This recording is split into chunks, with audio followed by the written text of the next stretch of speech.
Secret friends, unite!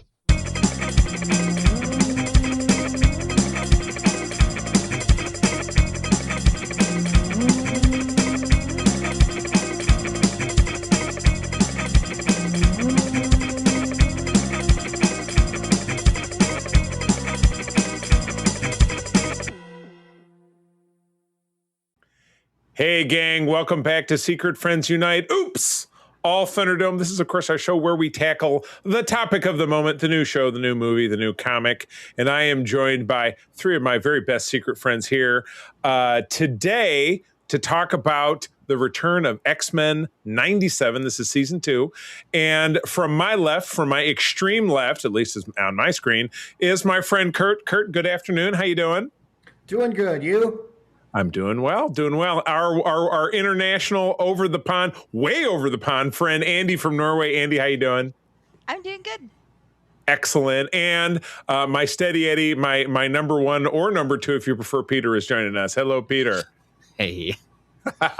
Well, let's jump into talking about some X-Men because I was super psyched to watch this. It dropped in a 3-episode chunk, the third of which was a cliffhanger. I will preface people, definitely if you've not tuned in on these, they are on Disney Plus. Please go watch them before listening to our recording because we don't want to spoil everything for you. But before I get to that, definitely do always want to give some love, honor, and respect to the great people at our Secret Friends Unite Patreon over at patreon.com/secretfriendsunite, where you do get all of our programs early. For example, this show comes out on a Thursday, but Patreons, just like Kurt, listen to it on a Tuesday. So definitely get ahead of that by tuning in. Exclusive programming, Peter and I are wrapping up talking about Ron Moore's Battlestar Galactica on our Facts and Geek Life show. So you definitely want to check that out. And we have a separate channel on our Discord as well. This is the way it works. You can join for free for a week, or even stay on board as a free member if you like after that week. But if you are benefits switched on, your first month is free, and you can stay on board for as little as $2 a month. So we would absolutely love to have you at patreon.com/secretfriendsunite. Okay, let's talk about some X-Men. And it's kind of an interesting combination here because Kurt and I are dyed-in-the-wool 80s and 90s comic reading guys. We grew up doing it like it's our religion, right? Andi, you discovered animated Marvel I'm guessing the 2000s because I know you're quite a bit younger than you and Peter are close to the same age. And then Peter is a little bit more, it's kind of the same, Peter. You're not so much into comics, but you've seen the animated stuff. And then, so this is going to be a great kind of cross patch of people with different levels of experience coming at this thing. But yeah, this is an absolutely awesome show. It's a continuation of, and Kurt, remind me, was X-Men 9, was that a Saturday morning cartoon or was that a weekday thing? I can't remember. It was Saturday morning. Okay, gotcha. From 1992 to 1996 or some such. It was on for 3 or 4. 97, right. If not early 98. Okay, gotcha. So this series, which again, we're getting into the season 2, picks up kind of where that left off and is continuing those really great core storylines that you got to experience watching that show back in the 90s and reading those comics in the 90s. It was kind of simpatico. So this is kind of picking up, obviously, where that show left off. So I've got summaries of the episodes. I'm going to read the summaries simply because it gives us a nice perspective. The third episode didn't have a great summary, but I'll read you some kind of stuff. So keep in mind, if you've not seen them, please definitely tune in before you're reading this. Okay. These all aired earlier this week or last week when you're listening to this. Episode 1 is Days of Future Past from Emmett, Yamura, and Days of Past Future. Thank you. I heard Peter's like, arr, arr, arr. And Brian Ford Sullivan doing the writing and directing. Forge has created a time machine and sends Bishop back to 3000 BC to the rise of Apocalypse reign and sends himself forward to 39 AC, the height of Apocalypse power. So it's like, woo! To revive the X-Men. Forge is reunited with Wolverine, Storm, and Morph, as well as Cyclops and Jean, who have been taking care of Nathan, but have not revealed their parentage to him. Reluctant to return to the 1990s without him, Cyclops and Jean leave Mother Ascani's camp, but they are captured by Apocalypse's forces, who wish to use Nathan as a new vessel for Apocalypse Spirit, which again, not being super familiar with it, I'm unfortunately reminded of that terrible X-Men movie from a few years ago, and Oscar Isaacs was Apocalypse, so that's like my familiarity with the character because I was not an X-Men reader. Mother Ascani reveals that she transported the X-Men through time, one group through the future to train Nathan, the others in the past to prevent the mutant El Sabanur from becoming Apocalypse. After Cyclops and Jean reveal that they are his parents, Nathan breaks them free and they escape with the other X-Men's help. Apocalypse Spirits flees to the 1990s to take on the X-Men at their most vulnerable while Nathan merges with Ascani ship's computer. In the 1990s, Cable, Psylocke, and Archangel start recruiting a new team to track down Apocalypse. Whew, my God. All right. Number 2, a force to be reckoned with. Same creative team. In the absence of the X-Men, Val Cooper, and this made me think about you, Kurt, because we know Val Cooper from her dirty dealings from Captain America's comics under Grunwald's run, which is one of my personal favorites. Val Cooper fills a government-sanctioned team of mutants called X-Factor, but uses them to capture runaway mutants. Ugh. Cable recruits Jubilee and Sunspot into his team. X-Force tracks down one of Apocalypse's horsemen, War. After Psylocke reads War's mind, Cable executes him, ouch, angering Jubilee. A clue leads X-Force to Emma Frost. Oh, God, so many people in these. Who leads the team to a trap set by X-Factor, and Jubilee is captured. With former X-Man Polaris's help, Jubilee escapes and frees the mutant captives with her. Cable and X-Force rescue her, the mutants, leading them to be branded fugitives by Val. In 3960 AD, Nathan sends his parents and the other X-Men back to the 1990s, and I got just a one-sentence slug here for the third part, which is called Rise of Apocalypse. An unexpected visitor upends the plan to rescue the team from ancient Egypt. Okay. It's a lot of talking by me. Let's do this. We got round robin. I'm going to use it going from left to right. So it's going to be Kurt, Andy, Peter, and then myself. Let's talk first. We're going to go through the regular gauntlet. We're going to do favorite moments maybe didn't dig so much, your season 2 wish list, and your score for episodes 1 through 3. So we're going to start with favorite moments. Kurt, talk to me about some of the things you loved about these 3 episodes. I loved the gravitas of the show. There's an adult feel to it. It's not just for the Saturday morning cartoon crowd. You know, it's not Super Friends or anything like that. Right. The original X-Men animated series, if you go back, some of it does not hold up. It's a rough watch. Yeah, I think so. This is the opposite of that. It's very good. It's very well written. And I'm surprised, they got away with the beheading of War. They didn't show it. Some of the language, I'm like, okay, this is a very good cartoon. It's very adult-oriented. I like that. And the thing about adapting some of these classic stories is they can make it so it's not as convoluted as some of those stories as well. True. So that's what I enjoyed about it. A very exciting 3 episodes. I can't wait till the next batch of episodes come out. I'm psyched. All right, Andy, tell me something you loved. I think it was a very clever idea to have 1 episode in each time zone, basically, for our introduction to this season. I thought that structurally was a good idea. It's fun to see sort of the different places and what's going on.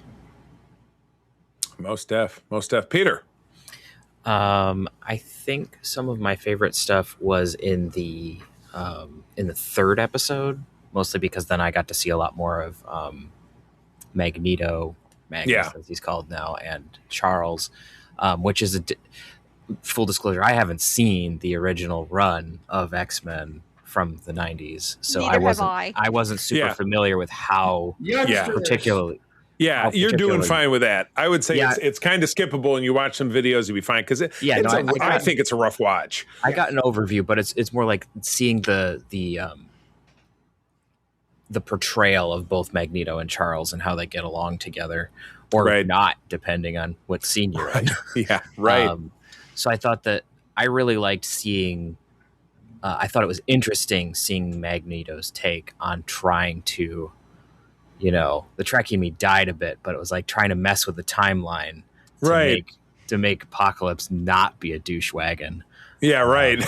So I did like that, and the visuals were all really good. And I thought that, at least for me, seeing Jubilee actually do something that was interesting in episode 2 was neat, because usually her powers are fireworks. Woo!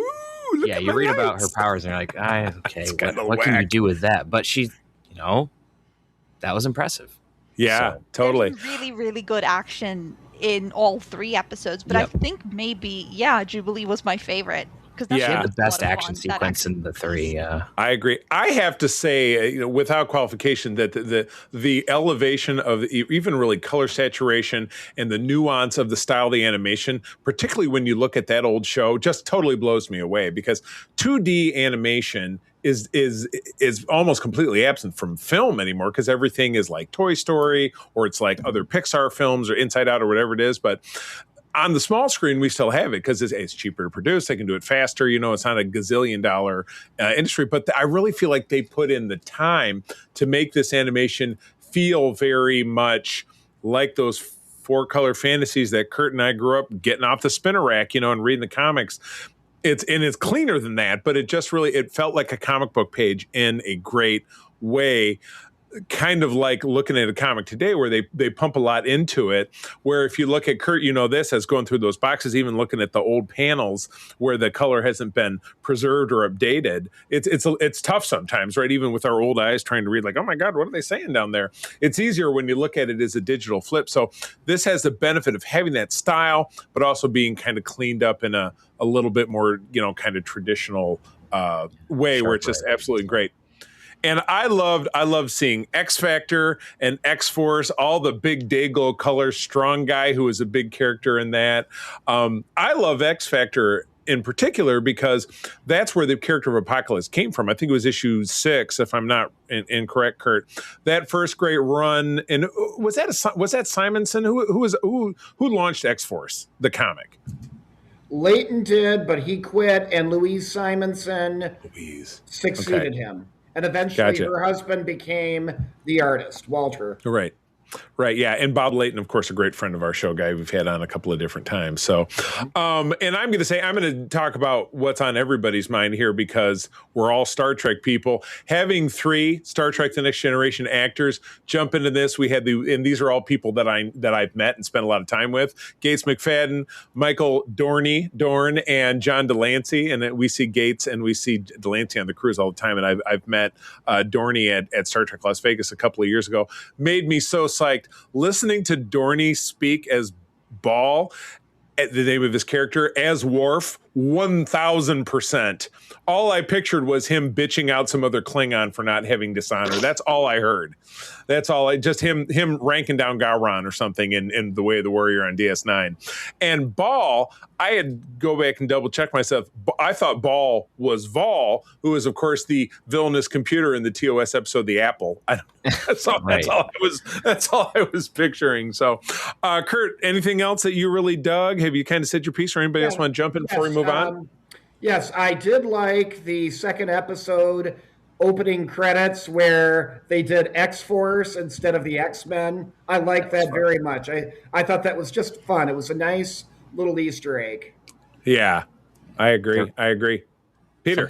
Something kind of fun in episode 3, and I may be the only one who thought this was hilarious, but all of the the Pharaoh, whose name is escaping me. I know that he could be some other character later on, but Ramadan. But Delancey, but all of the tech and so much of the other stuff that they were doing, like the guards' helmets, was making massive Stargate references. No, I thought was absolutely hysterical. Like the way that they were holding their weapons, the helmets with the eagles. Like sometimes that's just design things you have to do because of the time period that you're picking. Right. Maybe it's from the comics. I don't know, but it was just doing major Stargate things and some of the stuff that they were doing. So I just had this back end monologue that was running during that whole thing, going, hey, especially with Dorn playing Ball, who is a really irritating character in Stargate.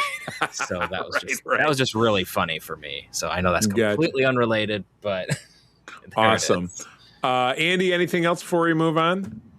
Well, it's interesting to me with sort of getting to know more of the X-Men characters, because my introduction was X-Men Evolution, and like the makeup of that team, like what they were doing on that show, like different characters.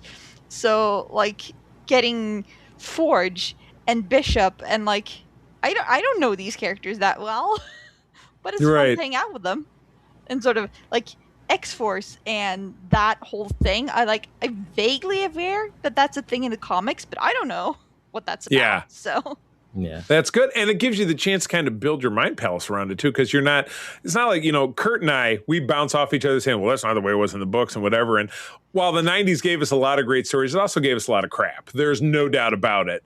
So, I mean, and Kurt and I can go on and on about, Heroes Reborn or Spider-Man's Clone Saga or any of the Onslaught stuff. I mean, there's some really, or the Crossing from the Avengers, there's some really crappy stories. They just, this is as we say in pickleball, out. 2 thumbs to the side. But it is, we're not really having to deal with this here. Moving on to kind of like moments like I could have done without, maybe missed opportunities. I don't think I had any. I was kind of no notes on this. I was strapped in for the ride. Kurt, any like kind of done without, or like, oh man, they missed the chance to do this thing? Well, yeah, this is me. I thought it would have been the cat's ass if Michael Dorn would have played Bishop, because I remember back in the 90s, I thought in Wizard. Worf would make a good Bishop. He had that deep, I'm going to kick your ass kind of voice. And I don't like the guy they have voicing Bishop, because I always felt Michael Dorn in my head was Bishop. Yeah. I wish that is for Andy and Peter, for the young members of our call in the 90s. We had this perennial publication called Wizard, which then turned into Comic-Cons and different stuff. But it was before the internet, which sounds horrifying.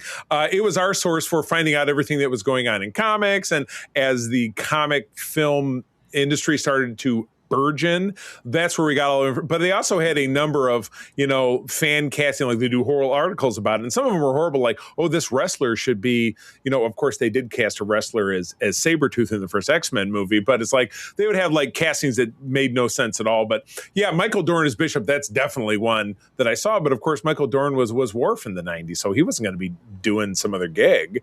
But yeah, no, I totally understand. Andy, any notes on things you would have liked to have gone differently? I think the pacing, like they cram a lot into the episodes, and a lot of that is very good. Like they get a lot done very economically as far as like the screen time goes. But also like, okay, I think you're relying a little bit on people having the comics knowledge. Right. Yeah. So it's dangerous. There's a couple of things where I'm like, okay, things are happening. I'm not sure I understand completely why they're doing all these things or what's going on exactly with these characters that are like more in the background.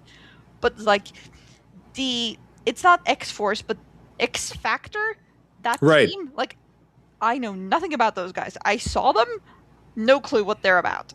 Right. Like the thing is, if I can interject, that guy, the way that it really was, and what Kurt and I kind of alluded to, is when Jean Grey came back from the dead, this was circa 1985 in real time, she reunited with the other 4 original members of X-Men, and they said, hey, we, because Magneto was running the team at the time, we need to take things back to plan and back to the X-Men's original mission of helping other wayward mutants come to a place where they can learn how to use their powers and whatever it is. So they designed this whole facade where they had a fake company called the X-Terminators, where people would hire them to take out mutants or imprison mutants. And what they would really do is find these mutants and then take them into a place where they could be safe and learn how to use their powers, which is what Xavier did back in the day. Xavier wasn't around at the time. But then it became something, Kurt, help me, it became something else after that original lineup went away. What had happened is the originals eventually rejoined the X-Men. You had the big Jim Lee X-Men right. number 1. 1991. And they still had this book, so they took other mutants, Havoc, who Andy just did FYI is Cyclops' brother, and they used them to form the different version of X Factor, which was the government's police strike force. Which is a total subversion of the concept. So that kind of sucks, in my opinion. But, you know, it was people were still buying it. All right, Peter, any notes? Of things that I could do less with? This might be a little weird, but I think that some of the pacing, particularly in episode 1 with Nathan, could have been better. Okay. Because some of those scenes felt a little dragged out in a way, but not consistently. Like some were a little too long and some were way too short. With the whole wrestling of, do we tell Nathan who we are or not? So that just kind of was a little odd to me, particularly in episode 1. So the emotional impact could have landed a little better on that. Yeah. That's kind of what I was getting at, I think. Which is a shame because the show is really for adults. So to have it, to both of your point, to have it with that weight seems that were they holding back? Did it just not occur to them? Did it not occur organically? So yeah, I see where you're coming from. Yeah. But other than that, I think everything else was pretty decent. So Gotcha.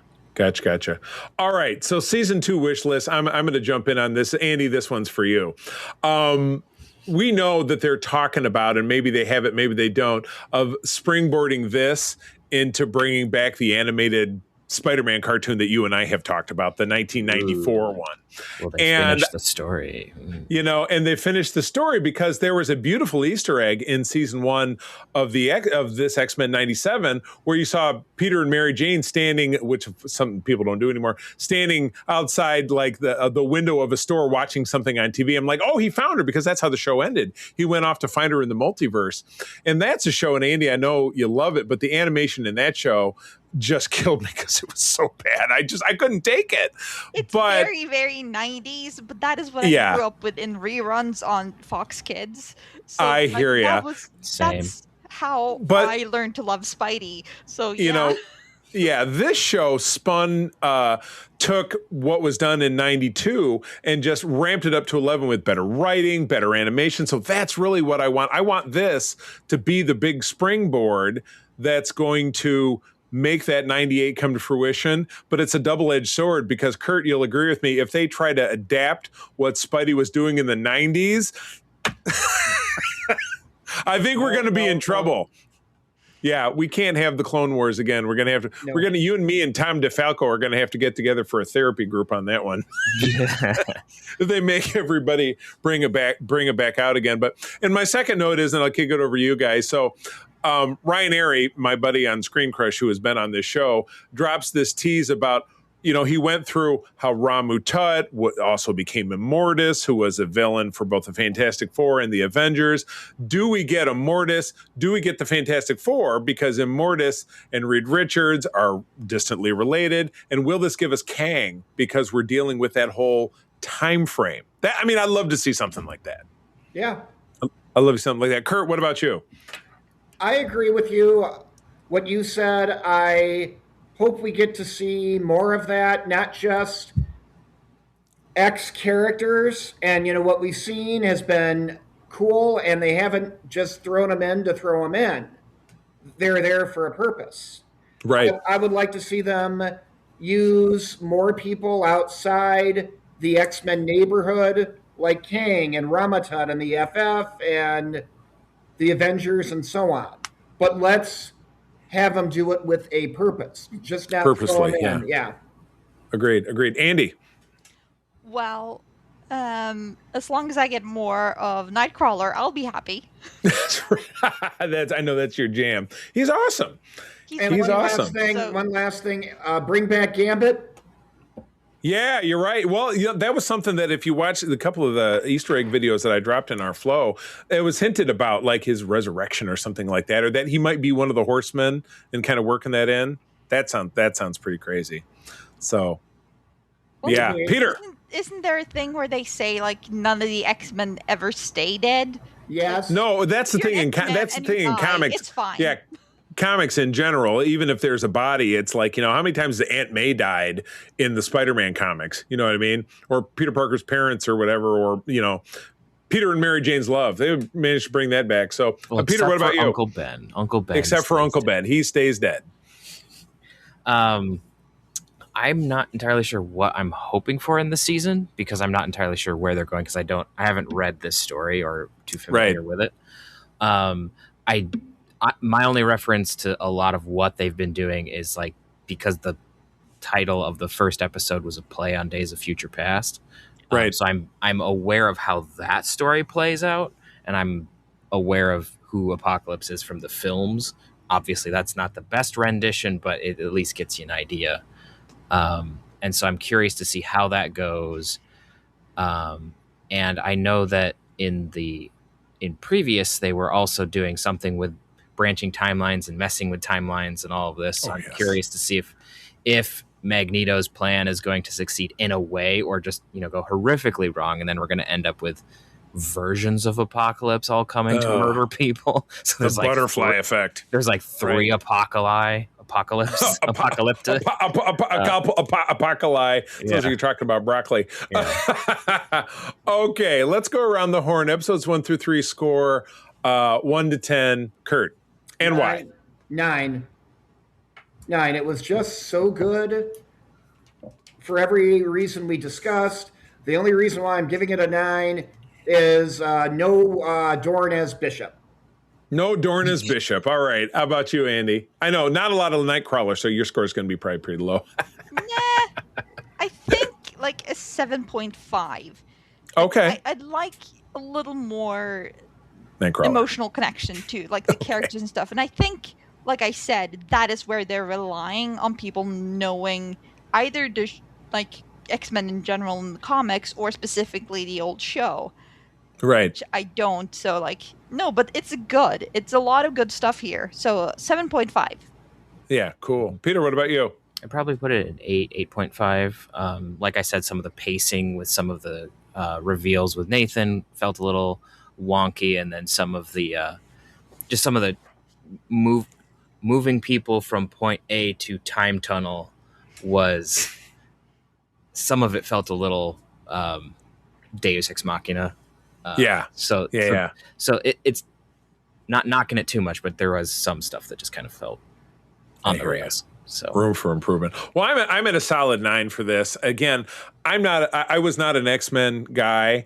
Kurt probably has more experience with that, and I picked a little bit of it up from Todd Oxtra over the years, but I was an Avengers, Spider-Man, Captain America guy, but aware of it, and then aware of a little bit of some of the story beats from the previous show, and I've done some rereading of kind of the classic kind of Byrne Claremont stuff, so I've read all of that. But of course, that's how I really study things, is comic book coverage you saw on the shelf back in the day, like, oh, that's what X Factor's doing. This seemed to bring all of that into a very cool light. And again, the thing I enjoyed the most was just the rock solid animation, particularly even if you just see half of a clip of the old show, you're like, what were they even doing back then? It just looked awful, where this looks incredible. And they bring back 3 TNG actors who I know, personally through doing this. And that was a big thrill. So I was, even though it wasn't Bishop, sorry, Kurt, I thought Dorney really, equivocated himself quite well in acting. So I'm super fired up for this. And yeah, look forward to more. So yeah, good stuff. My gosh, you guys, thank you all for coming out. This is the first 4-person podcast I've done in a while, and it worked out okay. We didn't end up screaming at each other. It didn't turn into sports shouting like from 30 Rock. We're just yelling at each other. But no, thanks for being here, guys. Kurt, where do people find you out there in the world? My Facebook page, Kurt Anthony Krug. I'm not on Very good. I'm not on X or whatever else. Just Facebook is more than enough. Old school. Andy, what about you? Andy94 on BlueSky. Gotcha. And you have a Patreon of your own. Plug. Yeah, World Stage Theater podcast.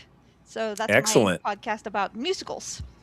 Awesome. And Peter, I know where to find you, but where do other people find you? You can find me around the interwebs at Petrus Aquinas on most socials, our Discord included. You can find me on ELH's channels doing role-playing games, and you can find me behind the scenes on Starship Excelsior, and we're releasing an episode soon. Yeah, plug. And you can find Secret Friends Unite, and of course myself. I am at the C3, THECEETHREE, on most socials with the exception of X and TikTok. I'm also a little reticent, but we'll be getting back to on both our YouTube channel and all of my socials, my little kitchen chats where I'm just kind of catching you up on other stuff I'm enjoying. But thanks for tuning in. We love having you. I'm going to tell you, as always, that sharing is caring. Keep on trucking. This podcast is part of the Secret Friends Unite podcasting network, available on Apple Podcasts, Spotify, and podcast services around the galaxy, as well as video on our YouTube channel. You can support Secret Friends Unite by becoming a Patreon member, get bonus programs and more over at patreon.com/secretfriendsunite. Join our Discord community for even more discussions on all things geek. For all the latest updates on Secret Friends Unite, make sure to follow us on Threads at secret.friends.unite and visit secretfriendsunite.com. Find our merchandise at TeePublic and Redbubble. Thanks for listening, and may the Force live long and prosper.